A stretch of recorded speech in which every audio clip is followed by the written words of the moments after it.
अपने हाथों को उठा के कहो, आज जो कुछ मैं सुनूंगा मैं उसे याद रखूंगा और फलों को लेके आऊंगा प्रभु यीशु मसीह के नाम में। एक बात याद रख के इसको अपने घरों पे लिख के रखने की कोशिश करो कि इस धरती के ऊपर आप कितना इस्तेमाल होंगे ये परमेश्वर के ऊपर निर्भर नहीं करता है। क्या कहा मैंने? लोग बोलते हैं कि परमेश्वर इस्तेमाल करता है, किसी को ज्यादा किसी को कम, लेकिन मैं आपको बता रहा हूं कि परमेश्वर ये डिसाइड नहीं करता है आप कितना इस्तेमाल होंगे इस धरती के ऊपर, ये परमेश्वर डिसाइड नहीं करता है। ये आप लोगों की नॉलेज, प्रैक्टिकल नॉलेज, सिर्फ थ्योरी नहीं, एपिग्नोसिस, प्रैक्टिकल नॉलेज परमेश्वर के वचन की सही शिक्षा निर्धारित करती है कि आप कितना परमेश्वर के द्वारा इस्तेमाल किए जाएंगे। क्योंकि वचन ऐसा कहता है कि मैं किसी का भी पक्षपात नहीं करता हूं, लेकिन साइकिल साइकिल का काम करता है, गाड़ी गाड़ी का काम करती है और हवाई जहाज का काम करता है। तो आप अपने आप को साइकिल भी बना सकते हैं, कार भी बना सकते हैं और हवाई जहाज भी बना सकते हैं। मायने यह करता है कि आपके अंदर जो क्राइस्ट की प्रैक्टिकल नॉलेज है, कई बार आप इंटरनेट पे कुछ सुनते हैं, आप किसी के मुंह से कुछ सुनते हैं और आप उसे सच मान लेते हैं। पौलुस भी जब प्रचार करता था, पौलुस, उससे ऊपर कोई प्रेरित नहीं है बाइबल में जिसने इतनी पत्रियां लिखी, पूरा यूरोप चेंज कर दिया, तुर्की में हर जगह उसने प्रचार किया। उसके और पतरस के जैसा काम किसी ने नहीं किया। याकूब, यूहन्ना, ये 4 लोग थे सबसे ज्यादा काम करने वाले। और वचन कहता है कि जब पौलुस प्रचार करता था तो लोग घरों में जाके ढूंढते थे पवित्र शास्त्र से कि क्या पौलुस ने जो प्रचार किया है सही किया है, क्योंकि वचन की शिक्षा ही है जो आपकी कैपेसिटी को बढ़ा देती है। कुछ डिलीवरेंस ऐसी है आप 1,00,000 बार भी ले हैंड करा लेंगे, आपकी लाइफ में नहीं होंगी। वो तब होंगी जब आप अपनी जिंदगी में से एक ऐसी कमी को, एक ऐसे पाप को त्याग देंगे जो वचन के अनुसार नहीं है पर आपको मालूम नहीं है। और जैसे ही आपको सही वचन मिलता है और आप उस चीज को त्याग देते हैं, वो डिलीवरेंस जो ले हैंड से नहीं हो रही थी, प्रेयर से नहीं हो रही थी, ऑटोमेटिकली आपकी लाइफ में एंटर कर जाएगी। सेम डे, सेम पल, सेम मोमेंट। वो डिलीवरेंस आपके हस्बैंड का साल्वेशन भी हो सकती है, आपकी उस बेटी की साल्वेशन हो सकती है जो खुदा से दूर है, पाप में है,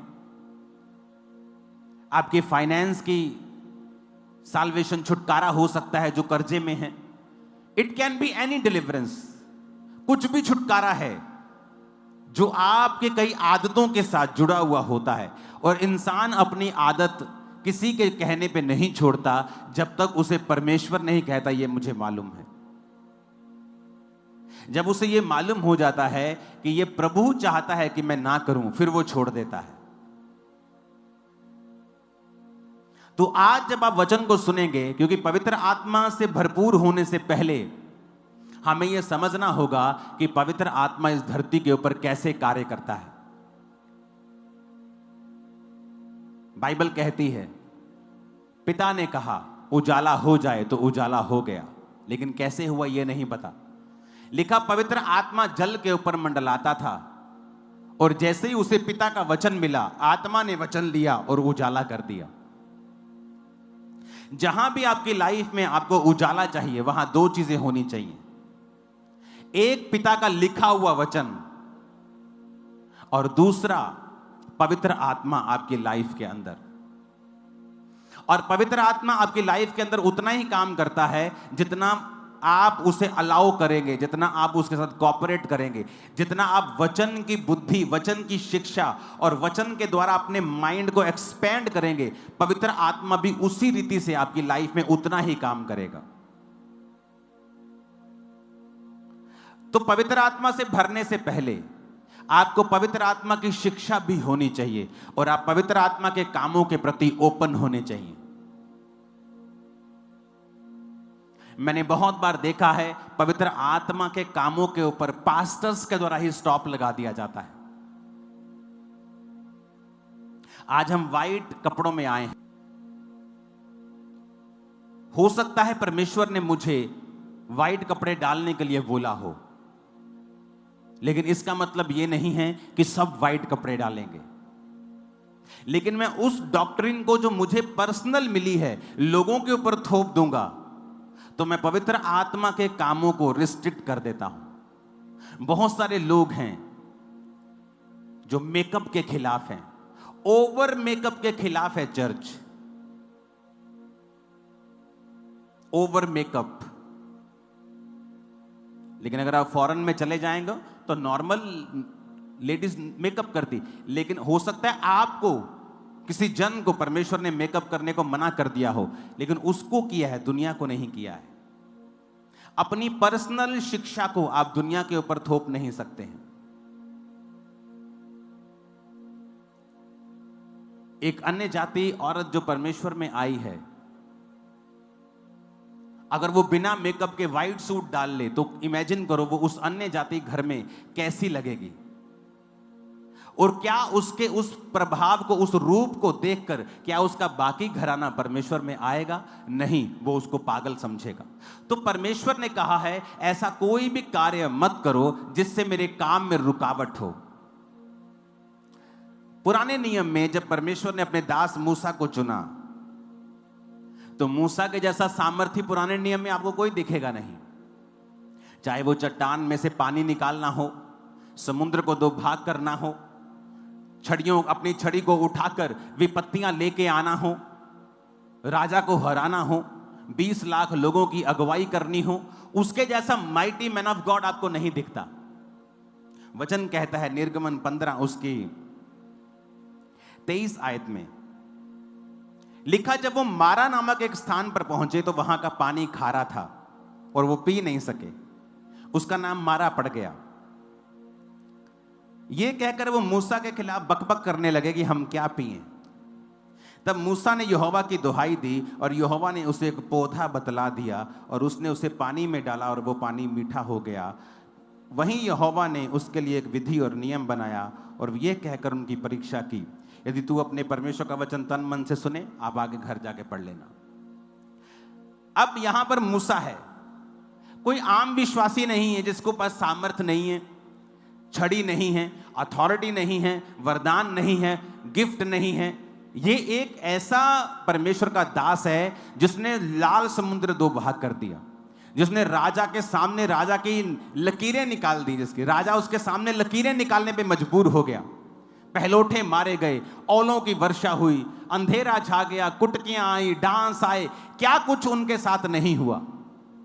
इतना माइटी मैन ऑफ गॉड परमेश्वर के सामने प्रार्थना करता है और परमेश्वर उसे क्या कहता है, इस गंदे पानी में, इस खारे पानी में मैं तुझे एक पौधा बदलाता हूं, ये पौधा इसमें डाल देना और पानी मीठा हो जाएगा।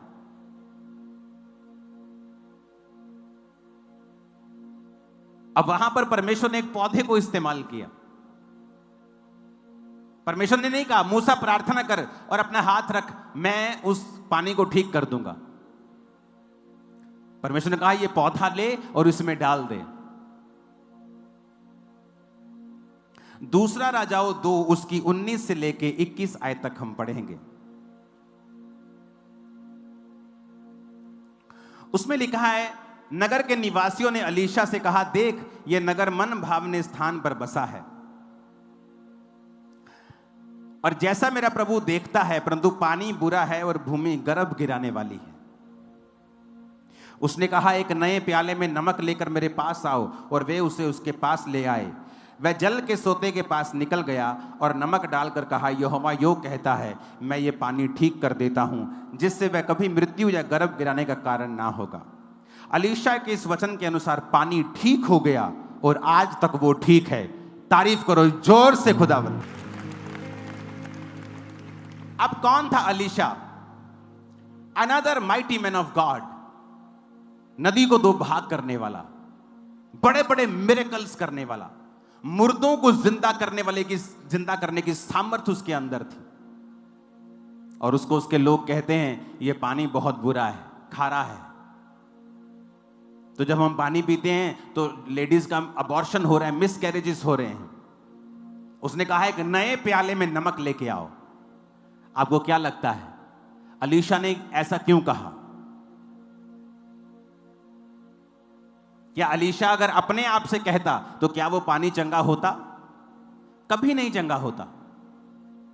क्या मूसा अगर अपने आप से कहता कि फलाना पौधा इसके अंदर डाल दो पानी ठीक हो जाएगा, क्या वो होता? कभी नहीं होता। वो एक ऐसे प्रभु के जन थे जिनको पवित्र आत्मा अगुवाई करता था।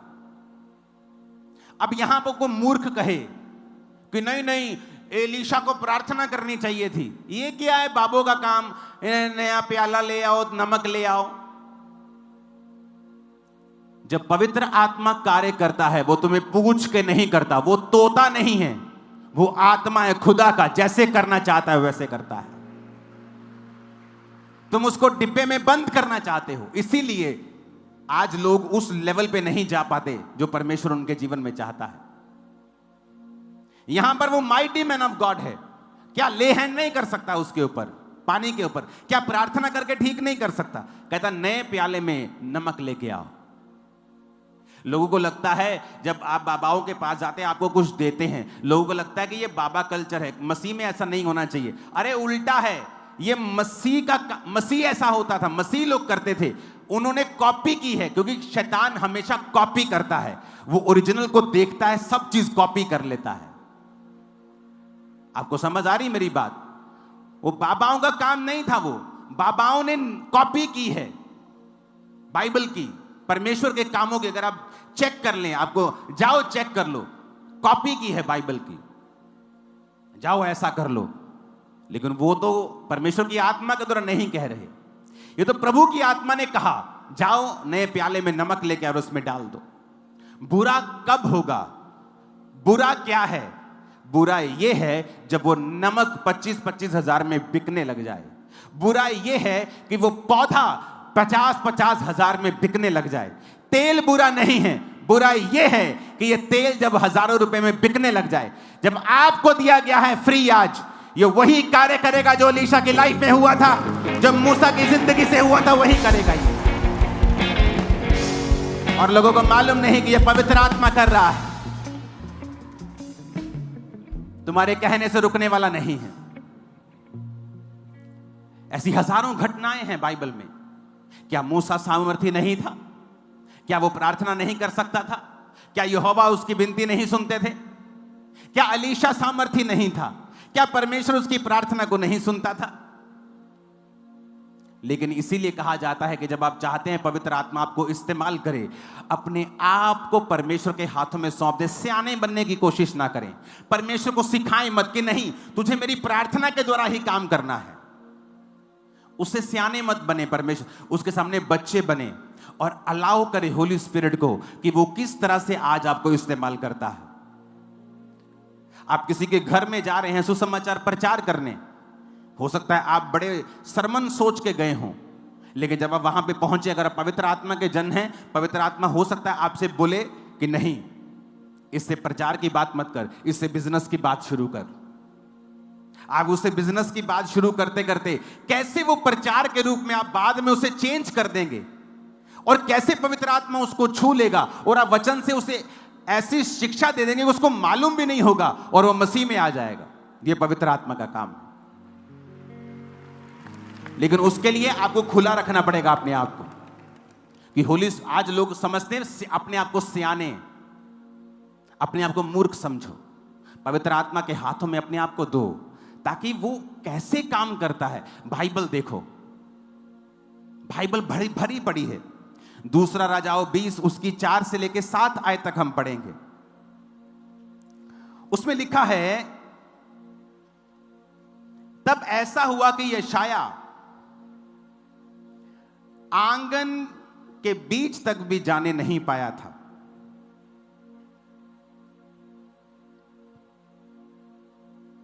हालेलुया। तो यह वचन उसके पास यहोवा का पहुंचा। यशाया गया हिजकिय्याह नबी के पास, तेरी मौत आ गई है, अपने घराने में आज्ञा दे, जिसको जो प्रॉपर्टी देनी है दे दे। प्रभु कहता है कि जो बीमारी तुझे हुई है इससे तू मर जाएगा। हिजकिय्याह रोया, प्रभु के सामने उसको अपने पुराने सारे रिकॉर्ड ले आया कि प्रभु मैंने अच्छी तरह से तुझे माना है। तो लिखा भी यशाया मैसेज दे के वापस नहीं पहुंचा भी नहीं था, परमेश्वर फिर से यशाया को कहता है कि लौट कर मेरी प्रजा के प्रधान हिजकिय्याह से कह दे कि तेरे मूल पुरुष दाऊद का परमेश्वर यहोवा यूं कहता है कि मैंने तेरी प्रार्थना सुनी और तेरी आंसू देखे हैं। देख, मैं तुझे चंगा करता हूं, परसों तू यहोवा के भवन में जा सकेगा। मैं तेरी आयु 15 साल और बढ़ा दूंगा। मैं अशूर के राजा के हाथ से तुझे और इस नगर को बचाऊंगा, और मैं अपने निमित्त और अपने दास दाऊद के निमित्त इस नगर की रक्षा करूंगा। तब यशाया ने कहा, अंजीर की एक टिकिया ले और उसे लेकर अपने फोड़े पे बांध। तब वो चंगा हो गया। अब रोक सकते हो पवित्र आत्मा को? रोक सकते हो पवित्र आत्मा को? यशाया कहता, अंजीर की एक टिकिया ले। उसे कैंसर का फोड़ा था, आम फोड़ा नहीं था। कोई आम फोड़े से मरता थोड़ी है, वो मर रहा था, डेथ बेड के ऊपर था। प्रार्थना की, मन खोला, रो रो कर प्रेयर की, पास्ट बताया, प्रभु मैं तेरे साथ वफादार रहा हूं। अभी यशाया वापस पहुंचा नहीं, प्रभु ने कहा वापस जा फिर से। अरे प्रभु अभी तो मैं आया हूं। नहीं, फिर वापस जा और उसे बता मैंने उसके आंसू देखे, प्रार्थना सुनी, उम्र को 15 साल बढ़ा दूंगा। और यशाया ने कहा, अंजीर की एक टिकिया लेकर अपने फोड़े पे बांध ले, और लिखा तू ठीक हो जाएगा। और वो ठीक हो गया और परसों यहोवा के भवन को चला गया। अब यहां पर भी बहुत से ज्ञानी आएंगे आपको ज्ञान देने के लिए कि यशाया अगर सामर्थी है, प्रभु का असली भविष्यद्वक्ता है, तो उसने प्रार्थना करके उसको चंगा नहीं किया। अरे तुम्हें क्या लेना देना जैसे परमेश्वर काम करना चाहे? तू क्या परमेश्वर का वकील है? तुझे क्या लेना देना? तू ये मत कह प्रभु ऐसे ऐसे कर, तू ये कह प्रभु मैं मौजूद हूं, मुझे इस्तेमाल कर, जैसा तू चाहे वैसा इस्तेमाल कर। हालेलुया। जब आप पवित्र आत्मा के प्रति खुले होंगे कि पवित्र आत्मा किसी भी रीति से आपको यूज कर सकता है, आप जज नहीं कर रहे होंगे, तब होली स्पिरिट आपकी आईज को ओपन करेगा, आपके माइंड को ओपन करेगा, आपकी कैपेसिटी को बढ़ाएगा, और आप जो कर रहे हैं उससे कई गुना ज्यादा कर पाएंगे अपनी लाइफ में। हालेलुया। जब पवित्र आत्मा आपसे बात करता है, एक्चुअल में आप तब एक्सपेंड करते हैं। बात समझ आ रही है? वचन पे ध्यान देना। फिर से अपने पड़ोसी को बोलो, पवित्र आत्मा जैसा चाहे वैसा कार्य करता है, जैसा लोग चाहते हैं वैसा नहीं, वो वैसा कार्य करता है जैसा वो चाहता है। आमीन। तो कोशिश करनी है आपको कि पवित्र आत्मा, आज जब आप मांगेंगे होली स्पिरिट, आप मुझे छुएं, मुझे भरें, मुझे अनॉइंटिंग दें, मुझे वरदान दें। तो उससे पहले आपको मालूम होना चाहिए कि होली स्पिरिट किसी का बंधा हुआ नहीं है। आप अपने आप को, अपने माइंड को, अपनी स्पिरिचुअल शिक्षा को एक्सपेंड कर लें, ताकि जब वो आपको छुए आप अनलिमिटेड ग्रेस के साथ इस्तेमाल हो। आप बोलेंगे आपने तो सारी पुराने नियम की बातें की हैं, नया नियम में ऐसा कब होता था? तो वचन कहता है, यूहन्ना 9 उसकी 5 से लेके 7 आयत तक हम पढ़ेंगे। मरकुस 6 उसकी 12 और 13 आयत को हम पढ़ेंगे। पहले हम यूहन्ना के उस वचन को पढ़ेंगे। जब तक मैं जगत में हूं तब तक जगत की ज्योति हूं। जीसस ऐसा कह रहे हैं।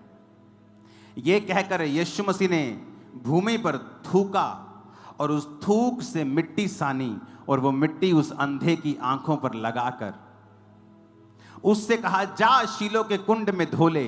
शीलो का अर्थ भेजा हुआ है। और उसने जाकर धोया और देखता हुआ लौट आया।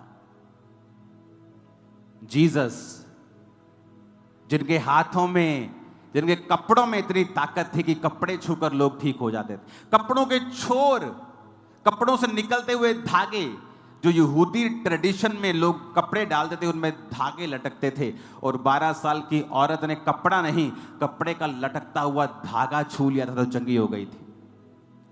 वो जीसस, आपको क्या लगता है अपनी मर्जी से कर रहे थे?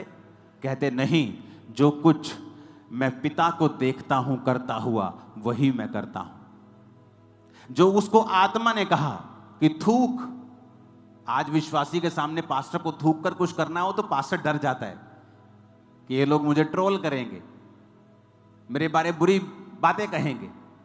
लेकिन एक सच्चा पास्टर ट्रोल से डरता नहीं, वो ट्रोल को हवाओं में उड़ाता है, परखच्चे उड़ाता है ट्रोल्स के। वो उसे रेपुटेशन की परवाह नहीं है, उसे वचन सुनाना है, अपने स्पिरिचुअल असाइनमेंट को पूरा करना है। तो जीसस ने आत्मा को सुना और मिट्टी सानी, मिट्टी को गीला किया और उसकी आंखों पे लगा दिया कि जा और शीलो के कुंड में धो ले। अब आप जीसस को बोल दो कि तूने हाथ लगा के उसको चंगा क्यों नहीं किया, क्यों ले हैंड नहीं किया? ले हैंड के अलावा और कोई हीलिंग नहीं करनी चाहिए। लेकिन जीसस ने वही किया जो आत्मा ने कहा। मरकुस 6 उसकी 12 और 13 आयत को पढ़ेंगे।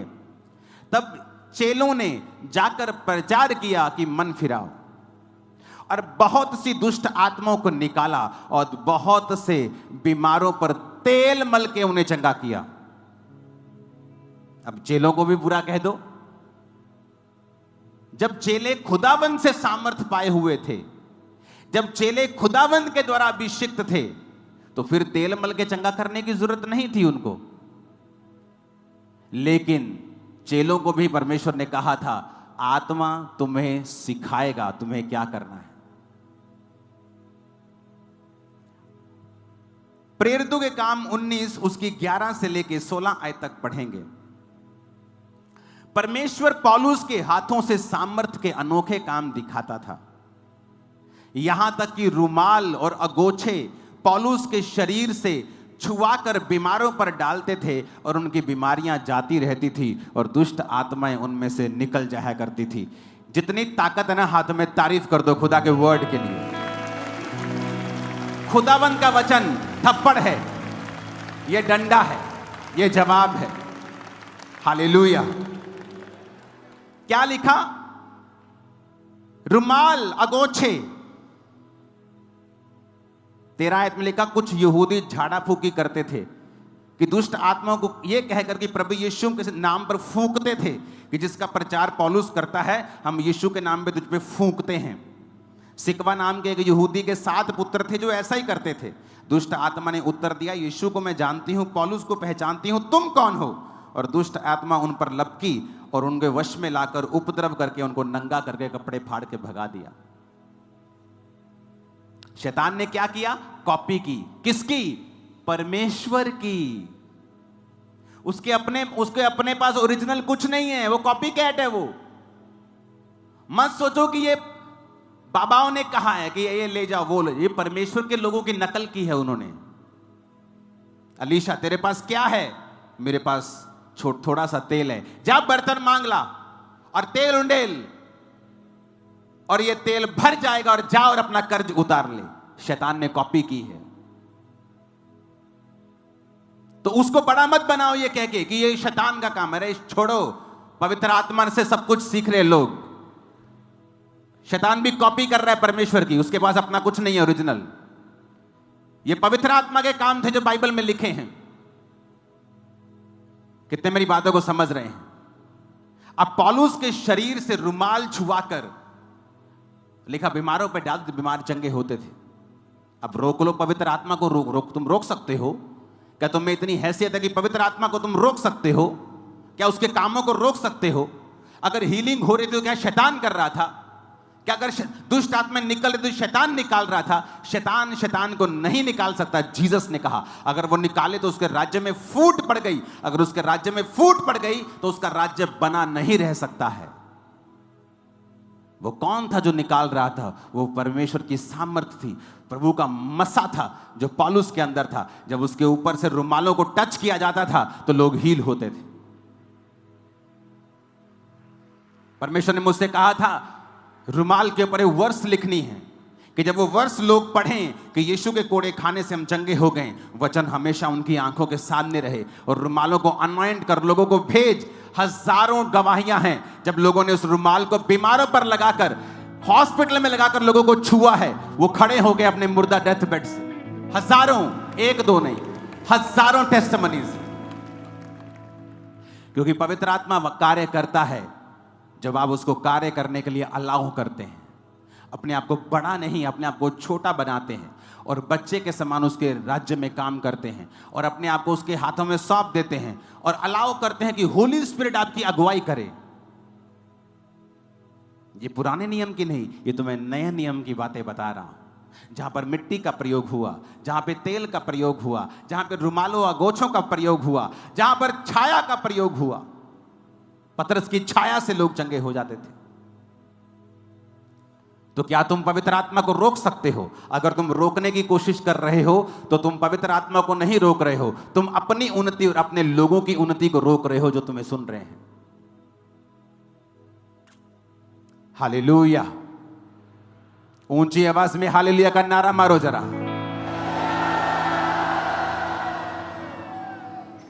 मुझे आज भी याद है जब मैं ऐसी सभाओं में होता था, सब कुछ भूल जाता था मैं। मुझे चोट ना लग जाए, मुझे नहीं मालूम होता था पीछे दरी बिछे तो दरी के नीचे सरिया है कि नहीं है। इतना मैं मस्त होता था प्रार्थना में। जब वर्शिप होती थी वो थोड़े से लोग होते थे, 500-700 लोग अटेंड कर रहे होते थे मीटिंग, और पास्टर के ऊपर मसा होता था। वो गिराता भी मेरे को ही था बार बार। उसे मालूम था शायद मैं रिसीव कर रहा हूं, तो पवित्र आत्मा छूता भी ज्यादा मुझे ही था।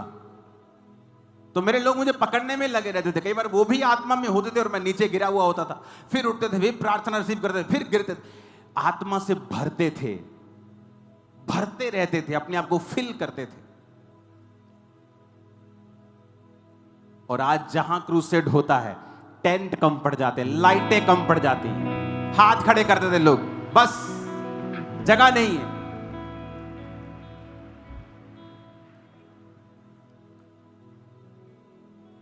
देखो इंटरनेट पे देखा करते थे ऐसी फोटोएं और बोलते थे वाह, इंटरनेट पे देते थे ऐसी फोटोएं